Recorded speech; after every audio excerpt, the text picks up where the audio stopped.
विद्या भारती द्वारा संचालित ऑनलाइन कक्षाओं में आप सभी भैया हार्दिक स्वागत है। आज की ऑनलाइन कक्षा में हम पढ़ेंगे विषय विज्ञान कक्षा 6 अध्याय 5 पदार्थों का पृथक्करण। ये पाठ हमने इससे पहले जो वीडियो दिए उसमें कंप्लीट करा चुके हैं। अब इस पाठ्य पुस्तक के प्रश्नोत्तर करवाने जा रहे हैं। सभी भैया बहन इन प्रश्नों को ध्यानपूर्वक समझेंगे और समझने के बाद अपने होमवर्क वाली कॉपी में करने हैं। सबसे पहला प्रश्न है, हमें किसी मिश्रण के विभिन्न अवयवों को पृथक करने की आवश्यकता क्यों होती है? दो उदाहरण दीजिए। तो हमें किसी मिश्रण के अवयवों को अलग करने की आवश्यकता क्यों होती है? तो ये हमारे दो प्रकार से है आवश्यकता। पहला तो है कि किसी भी पदार्थ का उपयोग करने से पहले, हम कोई भी पदार्थ है और उसका उपयोग करेंगे तो उससे पहले उसमें जो हानिकारक पदार्थ और अनुपयोगी पदार्थ मिले होते हैं उनको अलग करते हैं। दूसरा है मिश्रण में से उपयोगी पदार्थ को पृथक करने हेतु जिनकी हमें अलग से उपयोग करने की आवश्यकता होती है, इसलिए हम अलग करते हैं। जैसे उदाहरण है अनाज से भूसे को अलग करना, जिसका हम पशुओं के चारे के उपयोग में करते हैं और अनाज को भूसे से अलग करते हैं, वह थ्रेशिंग द्वारा करते हैं और निष्पावन विधि द्वारा करते हैं। अगला है दाल चावल में से छोटे पत्थर एवं मिट्टी व धूल कण मिले होते हैं जो हानिकारक होते हैं, इसलिए भी हम उनको निकालकर दूर करते हैं। हमारा दूसरा क्वेश्चन है निष्पावन से क्या अभिप्राय है?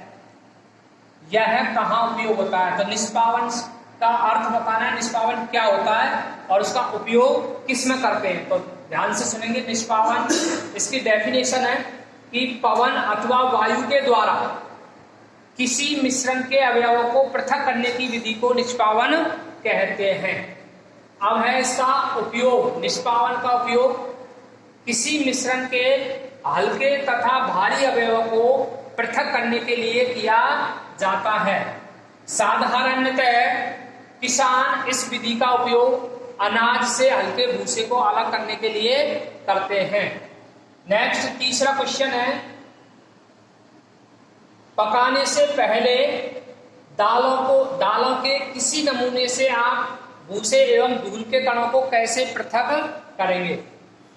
तो आंसर है कि पकाने से पहले दालों से हम भूसे के कणों को हस्तचयन विधि के द्वारा, हस्तचयन विधि या चुनना भी कहते हैं इसे, तो इस विधि के द्वारा इस विधि के द्वारा धूल के कणों को जल से धोकर हम पृथक कर लेते हैं।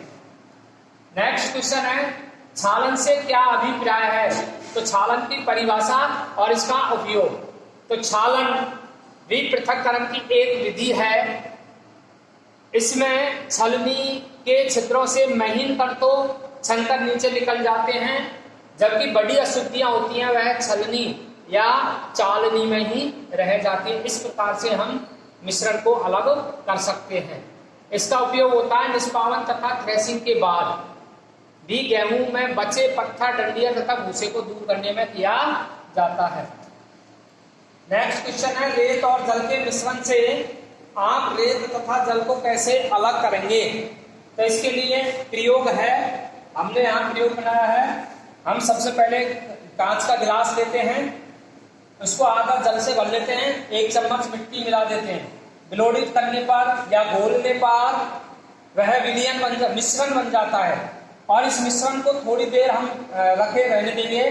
तो इसमें से जो भारी कण होते हैं मिट्टी के वो तो नीचे तल में बैठ जाते हैं और जल ऊपर आ जाता है।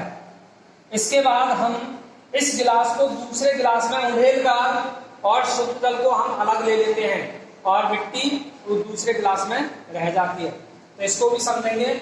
सबसे पहले इस मिश्रण को एक गिलास में डालकर कुछ देर के लिए छोड़ देंगे।